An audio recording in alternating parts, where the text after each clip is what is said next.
So just the other day, another podcaster messaged me and was asking me how to make sense of this podcast data. What do you do with utilizing the numbers when it comes to tracking, listening, or views? And I said, the only number I care about is one.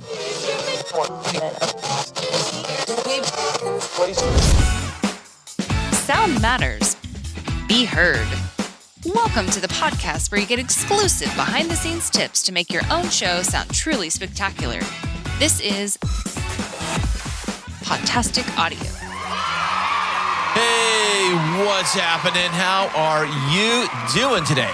Thank you so much for being here. I am Chris, and yeah, this is Podtastic Audio, the show which I've designed and created to help you, yes, you and other podcasters just like you, make an amazing show for your audience. And one amazing tool to help you make that happen is Riverside.fm. Today's episode is brought to you by Riverside, and if you are an indie podcaster, you better listen up. If you want your show to sound like you've got a full studio setup without even leaving your desk, Riverside.fm is where it's at. We're talking studio quality audio and 4K video, even if your guest is across the world or maybe even just next door.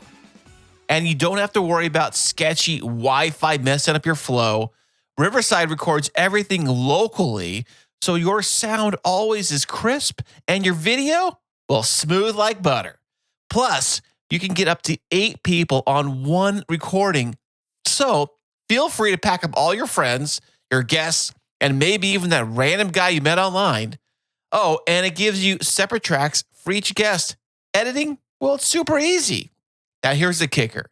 Just because you're listening to Podtastic Audio right now, you get yourself 15% off your Riverside subscription just by using promo code Podtastic. So seriously, don't miss out. Step up your podcasting game with Riverside, and you'll thank me later. As independent podcasters, we usually will focus on creating an amazing show and then seeing whether or not anybody is actually listening to our podcast. And one metric we focus on is downloads, whether it's downloads or listens or views on YouTube. Those really are the quick and easy metrics we can look at to focus on whether or not this show is worthwhile. Is this show worth doing anything? Is my show being absorbed out there among the audience? Are they listening to it? Who is listening to it? Why are they listening to it? All those great and wonderful things. In fact, another indie podcaster reached out to me last week, and he was asking me whether or not which data should we look at? What kind of download statistics should we focus on when we are creating our podcast? So this episode is going to address that question, and it is something that every single indie podcaster needs to hear, but probably wouldn't want to hear. And that is if you have felt very discouraged because your podcast numbers aren't really sky high, well, this episode's for you. Today, we're diving into why focusing on helping or inspiring just one person with each download is far more valuable than obsessing over all these great and grand numbers. There was a time many years ago, way before podcasting, was when I was in college and I was working at the local college radio station. Now, the radio station had a small antenna that was probably, I don't remember if it was AM or if it was FM, but it was a very, very weak signal. And the signal pretty much only reached the parking lot of the college. That's about as far as it went. So not a lot of people were listening to my radio show. I do believe it might have been broadcast across the campus on the loudspeakers they have throughout the gathering areas between the classrooms and stuff in the center of the college. They had it playing through there, but here I am doing my thing on the radio, spinning records, CDs, as it were. And this was probably on a Friday afternoon. And if you go to college, most people usually have not as many people going to school on Fridays, especially on a Friday afternoon at the college I was at. So, first off, the radio station signal was a very weak signal, reached just the parking lot pretty much. And then hardly anybody was there on campus during my shift when I was actually on the air. So, during my shift, I was required to give away some stuff. And some of the stuff we had to give away, it might have been promotional stuff, stickers, decals. And I believe some of it was like older CDs that they just want to cycle through the system. So they had these older CDs they were just getting rid of. Hey, kids, if you don't know what a CD is, it's like, think of it like a disc, kind of like a Frisbee, yeah, but a lot smaller, more like a coaster size. And you put music on there digitally, kind of like an iPod. Oh, what's an iPod? Well, I'm sorry. But anyway, so they give these CDs away. And what I had to do was, because I was thinking of like clever ways to get rid of these CDs, like maybe a game or maybe a quiz or maybe something. But I'm thinking like, hey, I know pretty much nobody's listening. Although I want people to listen to my show, nobody's really listening to this thing. Hey, it's Friday afternoon in the college and no one's even here really. I bet the janitor's here. That's probably it. I don't even know. So I just said on the air, on the radio, I said, hey, the first person that walks through this door, room, whatever the classroom was for the radio station, I will give you a whole stack of swag, a whole bunch of CDs. If you get here before I get off the air at like 5 p.m. or whatever it was, I will give you a whole stack of stuff. And I'm going through my show and I'm doing my thing and the clock's ticking and I'm thinking like, no one's going to stop by. No one's going to come by, whatever. I got to get rid of this stuff somehow. Maybe I'll just like take it home with me. I don't know if you're allowed to do that, but I got to get rid of this stuff. And then all of a sudden, I get a knock at the door and I'm like, what? Someone's here? What's going on? And this kid walks in and he says, I heard you on the radio. I heard you have some stuff you're going to give away and I'm here for the stuff. And I'm like, what? You are? You were listening? Wait, you were listening to my show? Really? And it kind of threw me off. I was like, here I am thinking that nobody's listening, or I'm wishing people were listening. I have no idea, because with radio, that kind of stuff, you really have no idea. And here this kid was just walking right into the station for me, who said something over the radio, which he heard, that inspired him to come over to the station to claim the prizes. Now, like I said, they were just CDs and swag or whatever it was. The point isn't the swag. The point is he physically came in. He was listening to my show. What I said inspired him to come over and visit and get the stuff. And when it comes to podcasting, we get so caught up in the big hustle for like the big download numbers, and we forget the most important thing: connection. Each download is not just a number. It's a person. Someone who took the time out of their day to listen to what you have to say.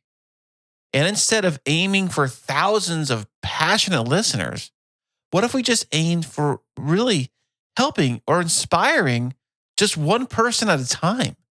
So what we need to do is learn how to shift our focus from the numbers to the impact. So if you focus on helping one person who downloaded your show, you're creating content that is meaningful. You're not just producing for the masses, you're building a relationship.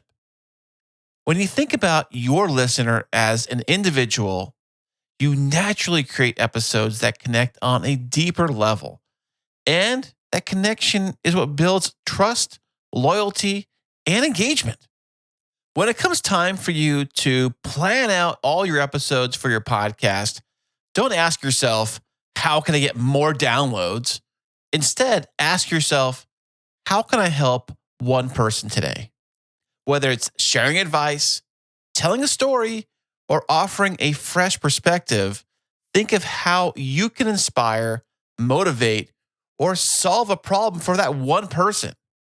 The key is to be intentional with your message, and that is how you make a lasting impact on that one person. And speaking of that one person, your podcast has the power to spark change. Even if it's just one person that listens.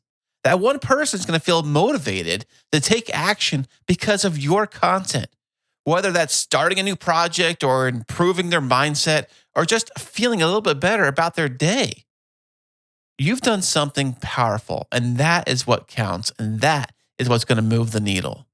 And if you've been doing your podcast for some amount of time, you're probably thinking, hey, Chris, where do we start? We've already done X amount of episodes. We already have our whole brand, our whole show, our whole thing.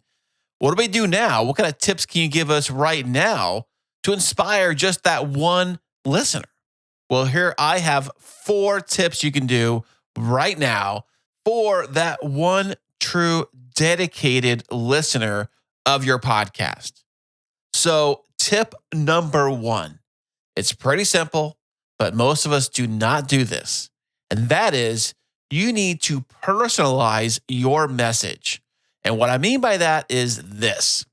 Instead of addressing a broad audience, like, hello, everybody of the podcast, hello, everyone out there in podcast land.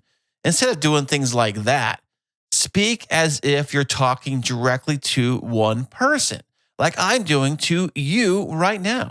Use the word you as much as possible. And I know that can be difficult to do if you're doing an interview-only show, because when you say the word you, they may be thinking you're talking directly to your guest on the other side, you being the guest. But what you want to do is talk directly to the listener. And I said listener.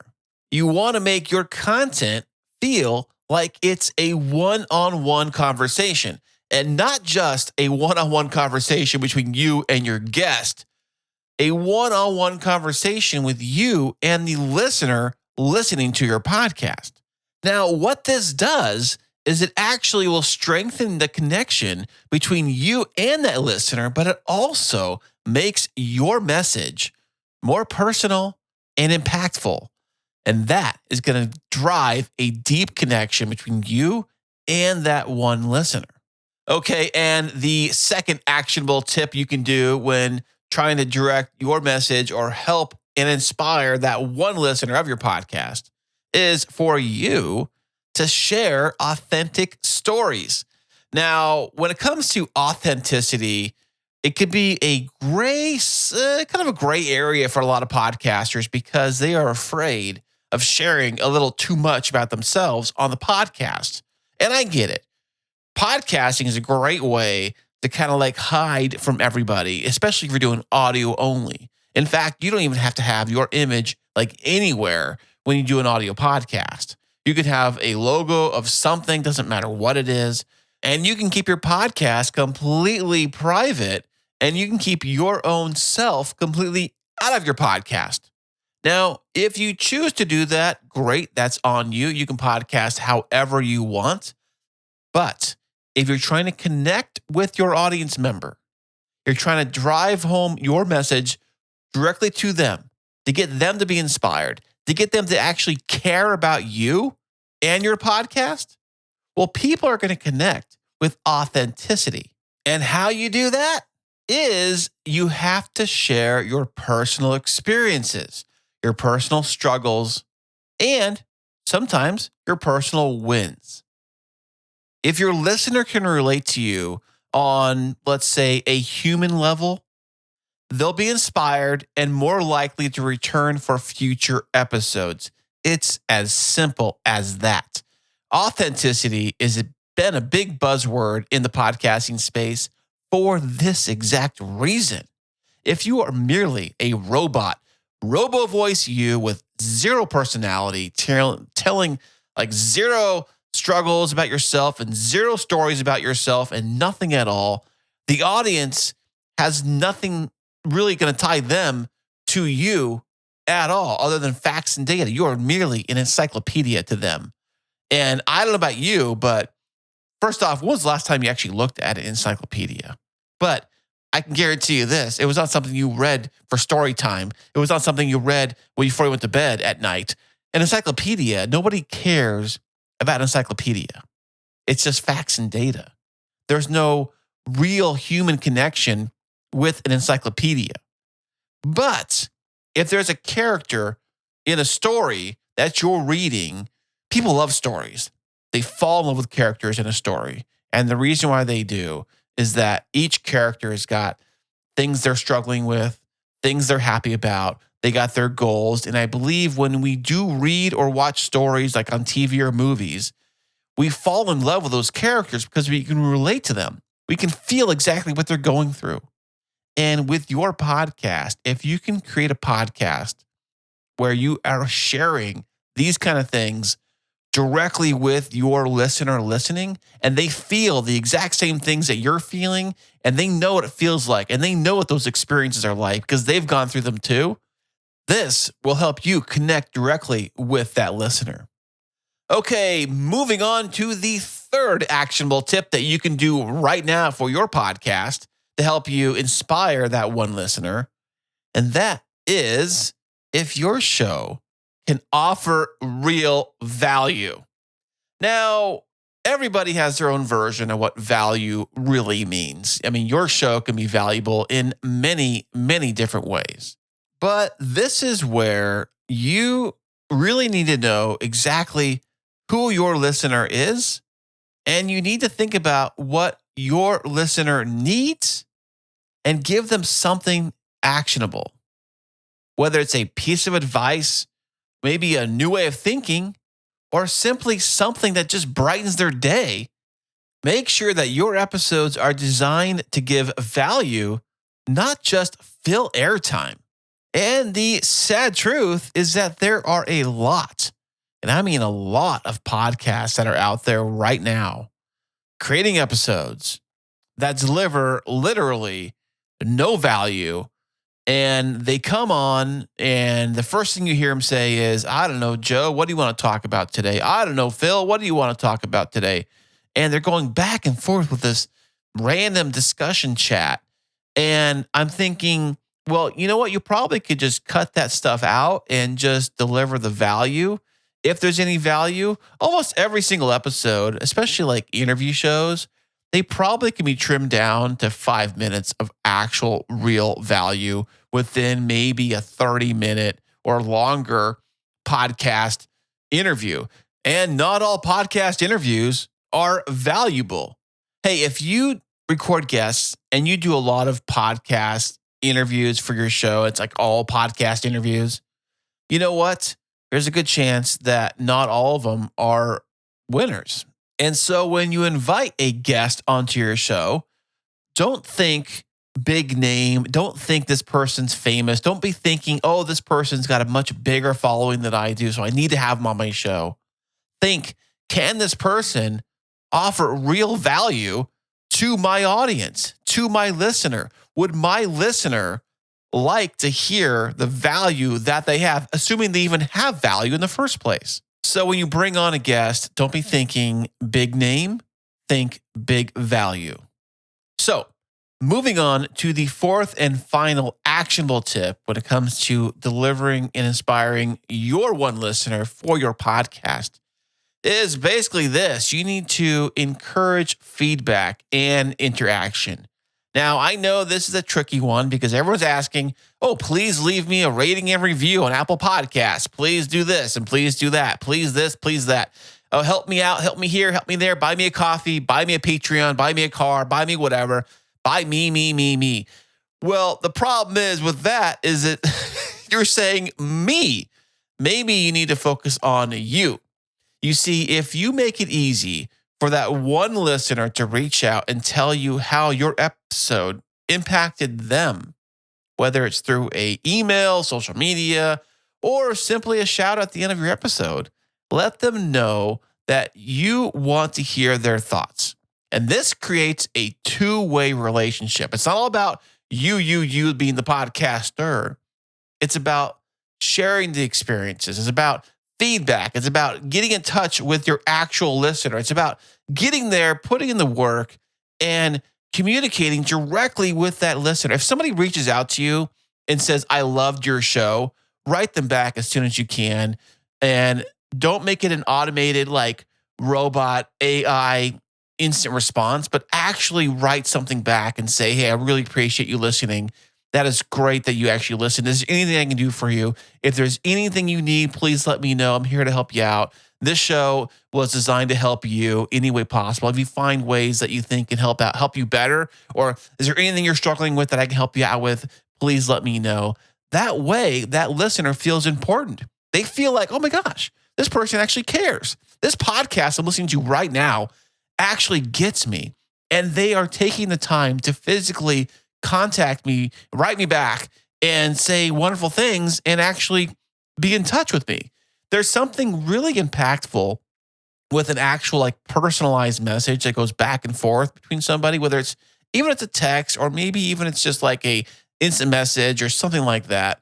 Something that's obviously not an AI, bot machine. Now on the indie podcaster level, this is much, much easier to pull off.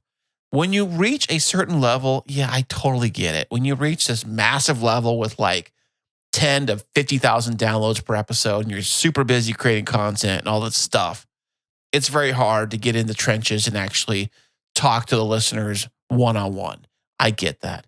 But for most indie podcasters, it should be a priority. And I think a lot of indie podcasters that think big download, or they think I'm going to be famous, or they think I'm going to be focusing on the big shiny object, years down the line, when you got the listener right here, right in front of you right now, that's saying, hey, I'm right here. Hey, I'm messaging you right now. Why aren't you writing back to me? Why aren't you even acknowledging that I'm even saying anything? Why aren't you talking to me? That might piss off that one listener you had, that one dedicated listener. And if you piss off one, you might piss off some more. And you don't want to do that. Make sure that every listener feels welcome and every listener feels like they are part of your community. You want to make sure that your message, your podcast, is actually being received and it's actually being absorbed by that one listener that actually cares about your podcast. Because if you neglect them, if you shut them out, if you basically just overlook the one dedicated listener, it's going to be downhill from there. Your podcast is not going to survive. Hey, so just remember that podcasting isn't about chasing numbers. It's about building real, meaningful connections. If you can just help one person with each episode, you're doing something incredible. Focus on inspiring or helping that one person who pressed play today. The downloads will grow naturally when you create that content that truly matters. And good content is what drives good podcasts. If there's a podcast with bad content, but amazing audio quality and amazing video quality, amazing video stuff, but their content is horrible, and they're talking about nothing relatable to anybody or relatable to you who, tuned in for that mere second to listen to their show. And you're like, what is this? This has nothing to do with me. This has nothing to do with anything I'm interested in. Why would I listen? So you don't. It's as simple as that. And if this episode has delivered amazing content for you, if you've gotten some amazing advice today from this show, please let me know by leaving a rating and review on Apple Podcast or Spotify or any other ones that I possibly don't know about right now, but you can leave them there too if you like. And you keep on making your amazing podcast with your amazing content. And I'll catch you on the next one. Happy podcasting.